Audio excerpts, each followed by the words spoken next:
handlers MD-11 planes. This comes after a deadly crash at the UPS Global Aviation Hub in Kentucky that killed 14 people. Nobel Prize-winning American scientist James Watson, one of the co-discoverers of the structure of DNA, has now passed away at the age of 97. Watson shared the Nobel in 1962 with Maurice Wilkins and Francis Crick for the DNA's double helix structure discovery. One Palestinian has been killed in Gaza by Israeli firing and another has been wounded as per reports. This comes amid the ongoing ceasefire between Israel and Hamas.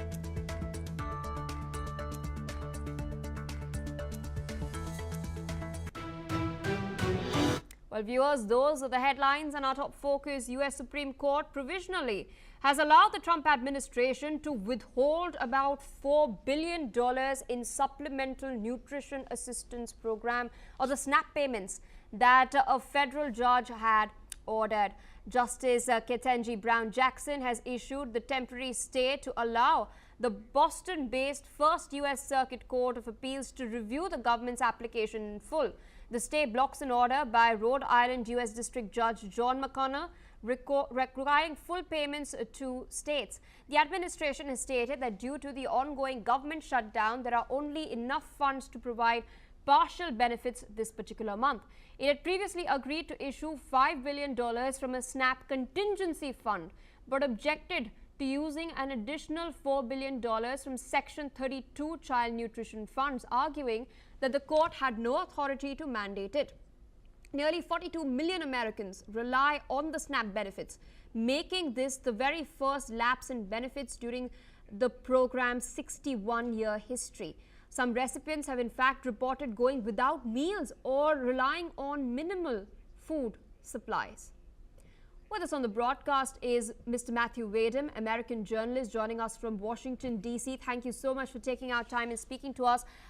We've been seeing reports that the larger political framework in Washington, D.C. is now in limbo with this particular shutdown, but a lot of concern has been regarding the SNAP benefits that 42 million Americans are reaping, those who are from lower income or marginal communities who rely upon these benefits to get their daily nutrition needs met.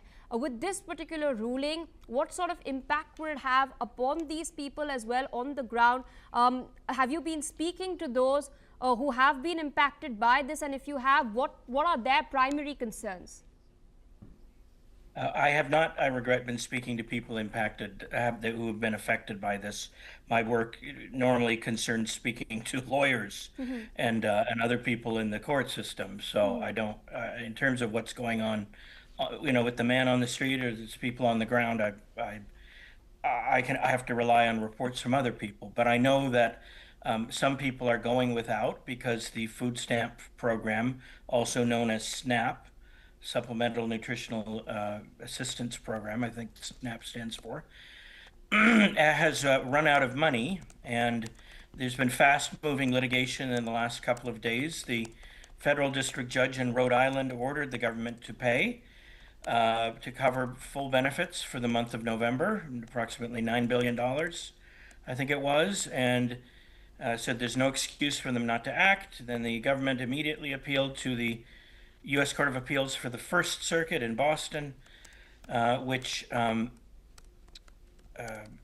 little over 24 hours ago declined to stay the lower court judge's ruling, and then immediately, basically, the Trump administration appealed to the U.S. Supreme Court, and within about 2.5 or 3 hours, Supreme Court Justice Ketanji Brown Jackson, who's in charge of appeals from urgent appeals from New England, issued a temporary administrative stay, not to allow the justices to consider the case, but to allow the First Circuit Court of Appeal to consider the case. What had happened, it's a little complicated, is the First Circuit granted one, or did not grant, denied one application for a stay, but did not rule on the second application for a stay,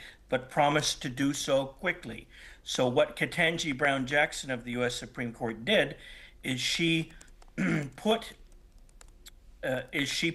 the lower court's order forcing the government to pay the food stamp SNAP benefits on hold to allow the judges of the First Circuit Court of Appeals to properly consider the second application for a stay, and that is what presumably they are doing now. Justice Jackson said that the stay will expire 48 hours after the First Circuit has made its decision. So this could presumably come back to the Supreme Court. You could have a situation where the First Circuit Court of Appeals again denies the second stay application, and then the Trump administration could appeal that to the U.S. Supreme Court and say it's an emergency and we need urgent action. Now that's assuming they would do that, assuming that the shutdown continues and that they don't have funds approved or appropriated by Congress to pay out the SNAP benefits. If the shutdown ends, then all of this becomes, I guess, moot, and the government will have the money to pay out the SNAP benefits. So it's a fluid situation, and you're going to have a lot more activity in the courts because there are efforts to force the government to spend money, and the government says, well, we can't spend money because the Constitution says we cannot spend money unless Congress has appropriated the funds. In other words, unless federal lawmakers have approved the funding.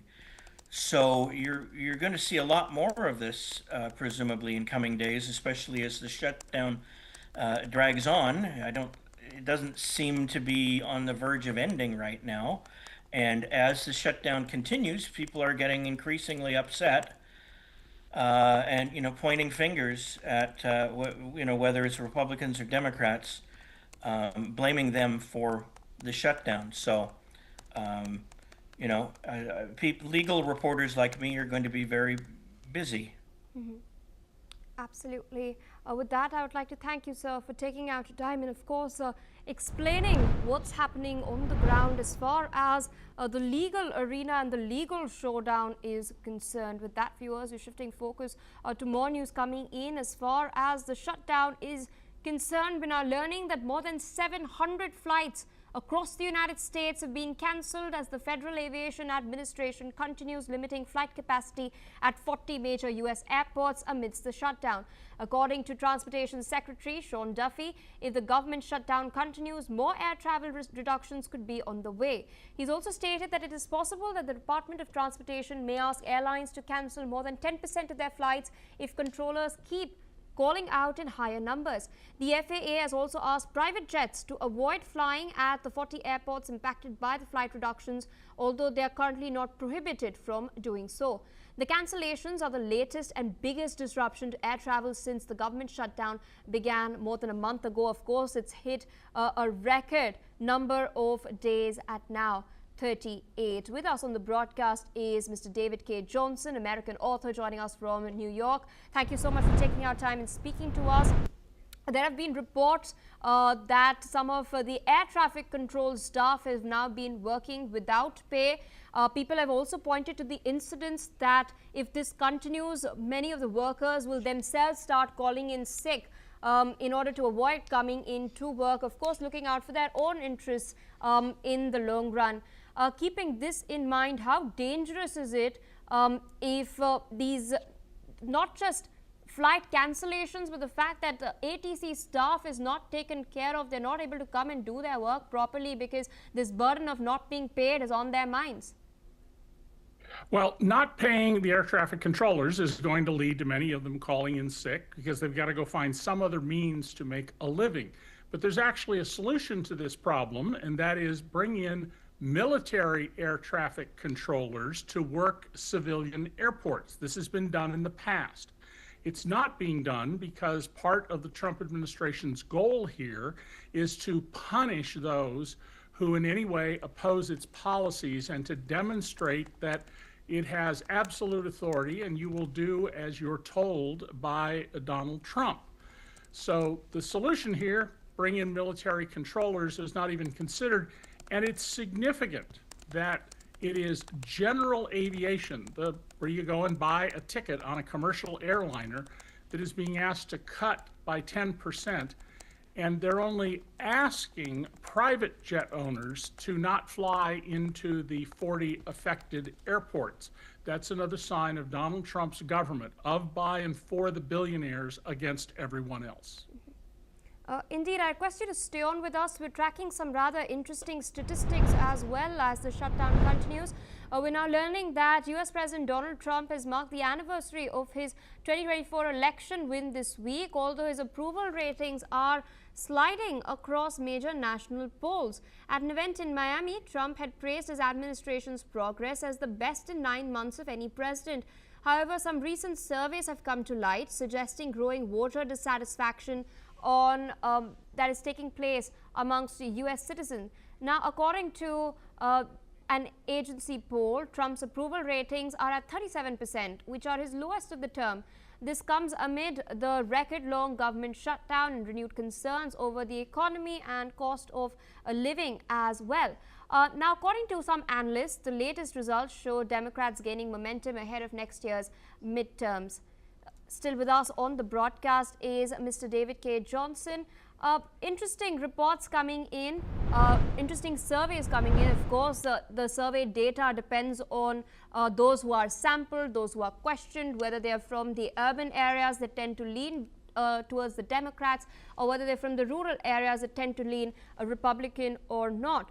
Is this something for the Trump administration to be concerned about? Because we've also seen the gains that the Democrats have made during the recent gubernatorial as well as the mayoral polls that have taken place. Although again, some analysts would argue that these are already Democratic strongholds. What does the Trump administration need to do to continue its foothold that it has maintained with last year's election victory into the midterms next year? Well, all of the quality polls in the United States are showing that support for Trump is weakening and is down to, as you pointed out, about 37%. He got 49.5% of the vote in the election, so that's a severe drop. One of the signs that Republicans who have bowed down to Donald Trump and in many cases abandoned their principles from the past are worried are Democrats, saying that Republicans in both the House and Senate have come to them as Democratic members of the Congress and said, hey, you got to help us get out of this situation. What do we do? Help us. That indicates a level of desperation. And if you're a senator, as 1 in 3 are, up for election a year from now, or any of the 435 members of Congress who are up every 2 years, if your district has a narrow margin for Republicans to win, you're going to be very worried that a combination of Democrats plus independents plus disaffected Republicans are going to sweep you out of office. So Donald Trump's economic policies are simply not working. He just claimed from the White House that a Thanksgiving meal, the last Thursday of this month, will cost 25% less than a year ago. What he didn't tell you is he was using a prepackaged meal prepared by a company called Walmart, and the reason the price is down 25% is they removed a bunch of items from the basket and they substituted cheaper items. Prices for food are up. Trump promised he would bring them down, but he keeps claiming they're down. Part of his disconnection from reality. Indeed. I request you to stay on with us. We're tracking some other very crucial developments. We're now learning that Cornell University has agreed to pay $30 million to US President Donald Trump's administration to immediately restore millions in federal funding and settle the ongoing federal investigations into the Ivy League school's response to anti-Semitic incidents on campus. The school has also agreed to invest $30 million on agriculture and farming technology programs and to submit undergraduate admission data to the administration and comply with foreign funding reporting requirements, among other stipulations. Now, Cornell's deal with the White House makes it the third such Ivy League school to reach an agreement with the Trump administration to reinstate millions in frozen, federal research grants and contracts. Still with us on the broadcast is Mr. David K. Johnson. We've of course seen these high-profile battles between Donald Trump and the Ivy League institutions, whether it's Harvard or Columbia earlier, and now Cornell agreeing to pay the Trump administration $30 million. Cornell is a private university, a private institution at its heart, and a lot of critics are pointing out why is then the government coming in and asking for data with regards to its admissions. On the other hand, there have been legitimate concerns regarding the protests that have taken place, the anti-Semitic color of some of them as well, although some people are pointing out to freedom of speech. How do you read into what exactly has transpired and the implications of this in the long run? Well, this is something no American president has ever done. And under the guise of saying there's rampant anti-Semitism on college campuses, what Trump is really doing is forcing colleges to sign agreements that America's civil rights laws from both the 1860s after our Civil War and the 1960s are there to protect white people. They're not to protect people of color. They're not to protect Jews or Hindus or other minority groups. They're to protect white people. That's what these agreements are about, because the Trump administration's Make America Great Again slogan is really simply a code for Make America White Supremacist Again. Cornell University agreed to this. Some other universities have said no, notably Brown University. But in return for the $60 million commitment, it will get the money faucet turned back on. Cornell gets about $250 million in federal research grants. It's a national research university. Trump claims it was $1 billion. Cornell says we don't have any evidence of anything approaching $1 billion. They think it's a quarter of that. But of course, Donald always inflates numbers. You know, his buildings are taller, his fortune is bigger than he says. But at the core, this is forcing institutions all the way down to small cities that get a grant to buy a fire engine, that you will enforce our policies. There are only two genders, male and female, and white people are the victims of racial discrimination, or we will not send you any money. Indeed, and these admissions that are taking place, the Trump administration and the Republicans at large have been quite vocal against DEI, diversity and inclusion programs that have been taking place on the campus as well. In light of this, then, there are of course concerns that people have regarding meritocracy and the fact that affirmative action could not lead to perhaps meritorious students being ushered into. But the trends have pointed out that those from minority communities have also been performing really well in the jobs that they take when they go ahead and contribute to the American economy as at large. How do you think this could then impact the job market down the line? Well, more than the job market, what's going to be affected is the American economy. More than half the growth in the American economy since World War II is because of taxpayer investments in basic science research. And almost all of that research is carried out by universities. So if you go after these programs under the guise of racial or religious equality, when you're really trying to favor white, nominally Christian people, then what you end up with is a weaker economy and less economic growth, but you do get white supremacy. And that's a fundamental goal of this administration. We're already seeing that the number of jobs in America that have been growing tremendously under Joe Biden, 15 million jobs in just 4 years, instead of under Trump, at the rate he promised, we would end up with about 8 million jobs after 4 years. They're going backwards. We're losing jobs. Now, we don't have the official numbers because when the numbers report came in showing a loss of jobs, Donald Trump fired the head of the agency that measures jobs and has withheld the documentation since then because he doesn't want the public to know the official record that his policies are destroying jobs in America. But other surveys by private companies and research organizations, while they may not be as accurate as the government's measures, are showing we're losing jobs because of Trump's policies.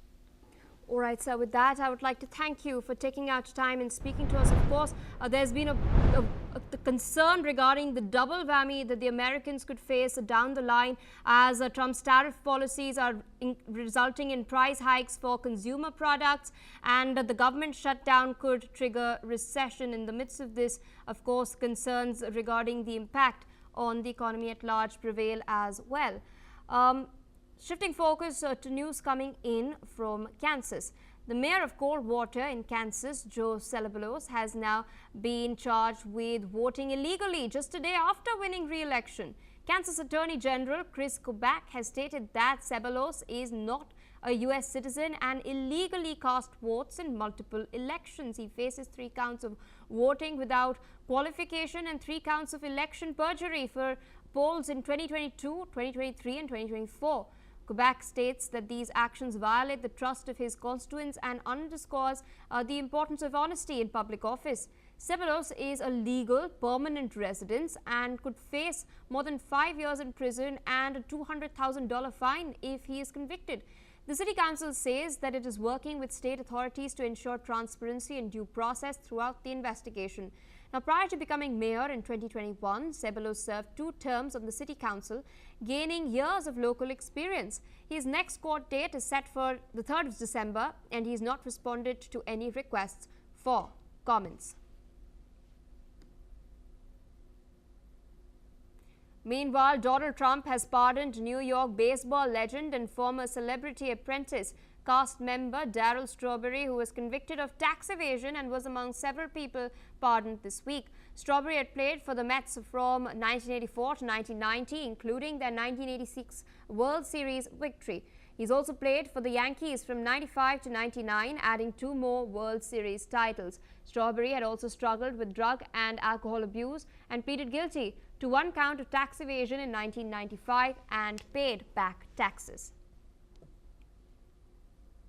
Breaking news, we're tracking on the broadcast at the moment. Russian Foreign Minister Sergei Lavrov has put out a fresh statement. He has stated that work is underway on Vladimir Putin's order to prepare proposals for a possible Russian nuclear test. Now, this particular statement comes in the aftermath of the Russian President Vladimir Putin holding a meeting with his top leaders earlier, where he had emphasized that Russia has taken note of statements that were put out by Donald Trump earlier. Donald Trump had earlier, of course, stated that the United States of America is looking at restarting and its nuclear explosive tests. And in fact, a plan is being chalked out for the same as well. Remember, the last nuclear test that the US had conducted was all the way back in the 1990s, 33 years ago to be very specific. There's only been 1 test so far in this century of a nuclear warhead, of the bomb itself, that was done in North Korea. In the meantime, the United States under Donald Trump has pointed to certain quote-unquote tests that are being carried out in China and Russia. Up until now, China and Russia have been testing the nuclear weapons delivery systems and not the warheads itself. Russia has recently tested out the Burevestnik missile, something that has clearly not gone down well with the Americans. And in response to Donald Trump's very lengthy Truth Social message, as well as his statements that he's put out to the media, Putin had in fact directed his officials to also prepare for nuclear tests in case the United States goes ahead, emphasizing that Russia will respond in equal measure to what the Americans are doing. The Americans are, of course, concerned with the nuclear arsenal buildup that Russia has. Russia is, of course, the largest stockpile of nuclear weapons in the world. The Americans are second. China is third. But there are reports coming in of China ramping up its nuclear arsenal as well. Close to 1,000 warheads is what analysts are assessing at the moment. China, of course, some analysts say is eyeing 2,000 nuclear warheads and is ramping up production at that end. In the meantime, Russia has come out and put this statement that a proposal for a nuke test is in the works and they will carry it out if the Americans do so as well, raising fears of a revival in the nuclear arms race. Whether this is just posturing or it's signaling something